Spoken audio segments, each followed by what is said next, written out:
Paul couldn't contain his excitement as he rushed home with the artifacts he'd uncovered.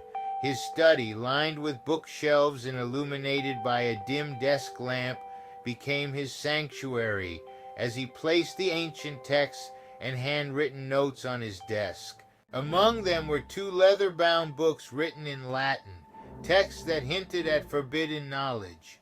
One was titled Mythical Creatures of the Tibetan Plateau by a Jesuit monk, dated 1601. The other, The Pagan Worship of Interdimensional Deities, was from 1713. Then there was the diary, a plain black notebook penned by Lovecraft himself, chronicling his final years. As Paul read Lovecraft's entries, he discovered tales of mythical creatures said to dwell on the Tibetan plateau. These weren't ordinary myths. The creatures were described as etheric, phasing between dimensions. Some were even worshipped as gods or demons, their appearances tied to forbidden rituals involving harmonic tones, Enochian keys capable of opening dimensional portals. Before Paul could dive deeper into the diary, his wife Odette arrived home.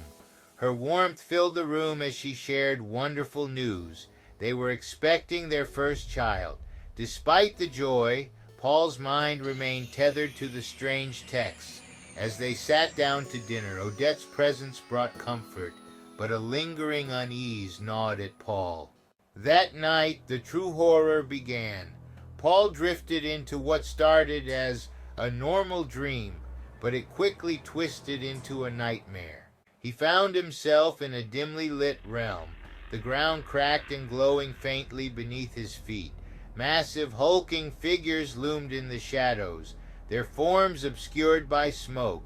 Around a series of fires stood grotesque, batrachian figures in dark robes, chanting in unison, Dramu Dagon, Dramu Yog Sogoth, Dramu Dagon, Dramu Yog Sogoth. From the darkness, massive tentacles emerged, pulsating with glowing runes. The chanting grew louder, blending with the crackling of fire and a deep rumbling sound that seemed to vibrate through Paul's very being.